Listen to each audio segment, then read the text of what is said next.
আজকে রাতে ম্যাচ রয়েছে, সেই ম্যাচ নিয়ে আসলে কথা বলতে হয়। সেই ম্যাচটা যেখানে রয়েছে, যারা ব্যালন ডিওরের প্রোগ্রামে যায়নি, পিএসজি তো যায়নি, আরও একটা দল আসলে যায়নি, সেই দলটার নাম হচ্ছে রিয়াল মাদ্রিদ। রিয়াল মাদ্রিদের ম্যাচ রয়েছে আজ রাতে লেভান্তে, যারা এইবার 4 বছর পর লা লিগায় প্রমোটেড হয়েছে, সেই দলের এগেইনস্টে তাদের মাঠে যে রিয়াল মাদ্রিদ রাত 1:30টায় মাঠে নামছে নিজেদের আরও একটা ম্যাচ। আনবিটেন রিয়াল মাদ্রিদ, জাভি আলোনসোর কাছে আসলে আপনার সুযোগ রয়েছে স্কোয়াড রোটেট করে খেলার।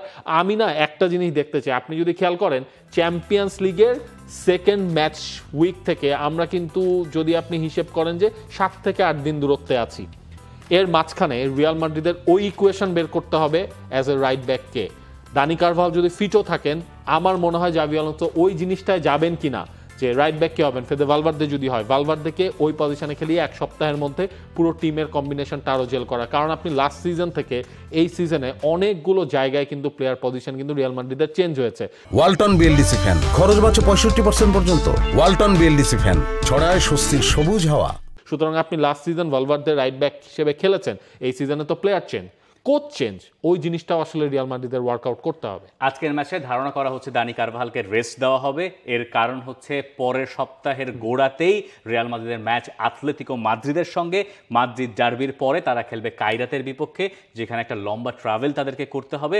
ওই ম্যাচে প্রতিপক্ষ নিয়ে তাদের দুর্ভাবনা থাকার কথা নয়, ওই ম্যাচে তাদের মূল প্রতিপক্ষ আসলে ওই ভ্রমণটা বা কাজাখস্তানের মাঠে তারা কেমন করবে সেই আলোচনাটা থাকতে পারে। কিন্তু এই জায়গাতে যখন লেভান্তের বিপক্ষে রিয়াল মাদ্রিদ আজ খেলতে যাবে, তখন আলোচনা স্বাভাবিকভাবে যে রোটেশনের ভেতরে, সাবস্টিটিউশনের ভেতরে থেকে যান একজন, তার নাম ভিনিসিয়াস জুনিয়র, যিনি 16তম হয়েছেন। গতবার তিনি ঘোষণা দিয়েছিলেন যে তিনি পরের বার আরও গতিতে 10x গতিতে, যদিও প্রথম সিজনটা তিনি হয়তো কথা রাখতে পারেন নাই, কিন্তু ভিনিসিয়াস নিশ্চয়ই এসব দেখেছেন এবং ভিনিসিয়াস মনে মনে ভেবেছেন যে চ্যাম্পিয়ন্স লিগ তো গতবার আমিও জেতালাম রিয়াল মাদ্রিদকে, সেখানে যদি রিয়াল মাদ্রিদের টিমের পারফরমেন্সের সঙ্গে আলাদা করে ভিনিসিয়াসের পারফরমেন্সটা আলো না কাড়ে, তাহলে আমি আর কি করতে পারি।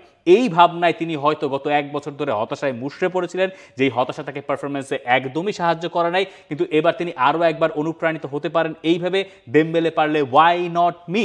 এইবার যদি রিয়াল মাদ্রিদে তিনি আবারও সেই ফর্মটা টেনে আনতে পারেন, যেটা তাকে 22-এ দেখা গেছে, 23-এ দেখা গেছে, 24-এ দেখা গেছে, তাহলে ওয়াই নট। ভিনিসিয়াস জুনিয়রকে ওই ফর্মে ফিরতে হবে।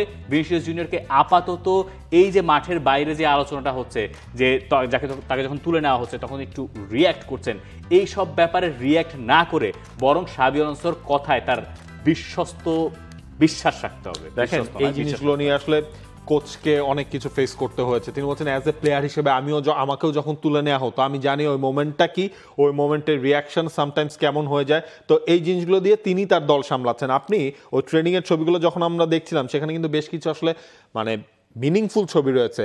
বেলিংহাম ফুল ফেজে আপনার ট্রেনিং করছেন, কামাভিঙ্গা ফুল ফেজে আপনার ট্রেনিং করছেন, ডেন হুইসেন, তাকে হচ্ছে আপনি কার্ড সাসপেনশনের কারণে লাস্ট ম্যাচটা পান নাই, তিনি হচ্ছে ব্যাক করছেন। তার মানে কি হুইসেন এবং এইডার মিলিতাও এই লাইন আপটাই কি সেট করবেন কিনা জাভি আলোনসো?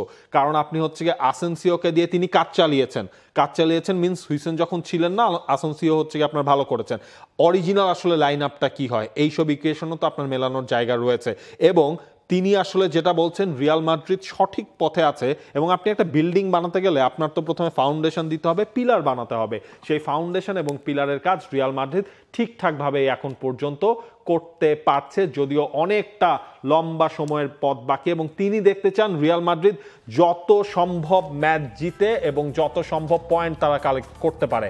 আমরা উন্নতি করছি, অনেকটা বিল্ডিংয়ের ফাউন্ডেশন ও পিলার তৈরি করার মতো আমরা যা করছি সেটাই করে যেতে হবে। মাত্র 6টা ম্যাচ হয়েছে, আমাদের জয়ের জন্য আরও ক্ষুধার্ত হতে হবে। আমাদের এই বছর প্রচুর পয়েন্ট সংগ্রহ করতে হবে, প্রচুর ম্যাচ জিততে হবে। দেখেন, শাবি আলোনসো আপাতত ওই যে ভিনিসিয়াস জুনিয়রের আলোচনা নিয়ে যে কারণে পার পেয়ে যাচ্ছেন, সবকিছু তিনি ডাউন প্লে করছেন, তার কারণ তার রেজাল্ট। তিনি 5টা ম্যাচ জিতেছেন লা লিগাতে, চ্যাম্পিয়ন্স লিগে একটা জিতেছেন। যে মুহূর্তে জিনিসটা অন্যরকম হয়ে যায় যদি, তাহলে আবার শাবি আলোনসো চাপে পড়ে যাবেন। ভিনিসিয়াস জুনিয়র থাকবেন, এটা তিনি আশ্বস্ত করছেন যে কেবল তো সিজন শুরু হলো, আর কটা দিন যাক না, ভিনিসিয়াস সবসময় থাকবে।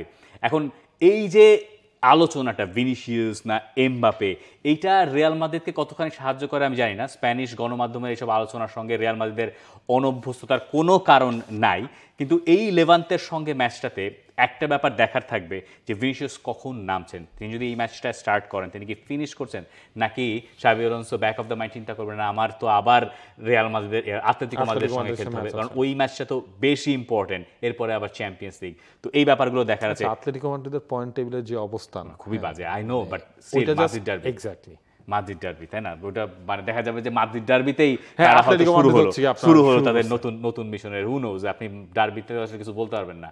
তো এই কারণে বলছি যে মাদ্রিদ ডার্বির কথা যখন আনলেন ভালো করেন, যে বেলিংহ্যামকে তারা প্রত্যাশা করছে যে ফুল ফিট বেলিংহ্যামকে তারা আতলেতিকোর সঙ্গে পাবে। এই সব ব্যাপার আজকের ম্যাচে হয়তো দেখা যাবে যে কি এক্স্যাক্টলি সেই ইকুয়েশনগুলোই বা সেই কম্বিনেশনগুলাই মেলানোর চেষ্টা করবেন আলোনসো। এবং একদিক থেকে আপনার বার্সেলোনার ম্যাচ রয়েছে ওভিয়েদোর সাথে বৃহস্পতিবার রাতে, তার আগে তারা যেই ব্যাড নিউজটা আসলে পেয়েছে, গাভিকে লম্বা সময়ের জন্য আসলে তাদের মিস করতে হবে, কারণ গাভির একটা মিনিসকাস সার্জারির এই প্রয়োজন আছে। লাস্টের দিন আমরা দেখলাম 3 সপ্তাহের জন্য ফার্মিন লোপেসকেও আপনার হারিয়ে গেছে, হারাতে হচ্ছে হান্সি ফ্লিককে। এই ইকুয়েশনগুলো নিয়ে হয়তো আমরা বৃহস্পতিবারও কথা বলতে পারবো। এক্স্যাক্টলি। এবং রাতে সেরিয়ার একটা ম্যাচ ছিল, নাপোলি সেখানে 3-2 গোলে হারিয়েছে পিসাকে। ম্যাচটায় তারা ভালোই ডমিনেট করছিল, শেষ দিকে গিয়ে তারা কোনো একভাবে ম্যাচটা কঠিনই বানিয়ে ফেলেছে। আর অলিম্পিক মার্সের কাছে পিএসজি হেরেছে 14 বছর পরে, যখন পিএসজির এবং বেশিরভাগ লোকের নজর ছিল শীর্ষস্থানটা কিন্তু হারিয়েছে, শীর্ষস্থান হারিয়েছে। এই মুহূর্তে ফ্রেঞ্চ লিগ আতে সবার উপরে মোনাকো, মার্সেই, পিএসজি সবার পয়েন্ট 12। হ্যাঁ, এবং বোধহয় লিও সেখানে আছে। হ্যাঁ, লিওরটা আমার ঠিকটা মনে নেই, 3টা বা 4টা দেখলাম যে 12 পয়েন্ট নিয়ে আছে। সবাই বোধহয় ব্যালন ডি'টা দেখতে চাইছিল, এই জন্য ম্যাচে আসলে কারো মনোযোগ ছিল না।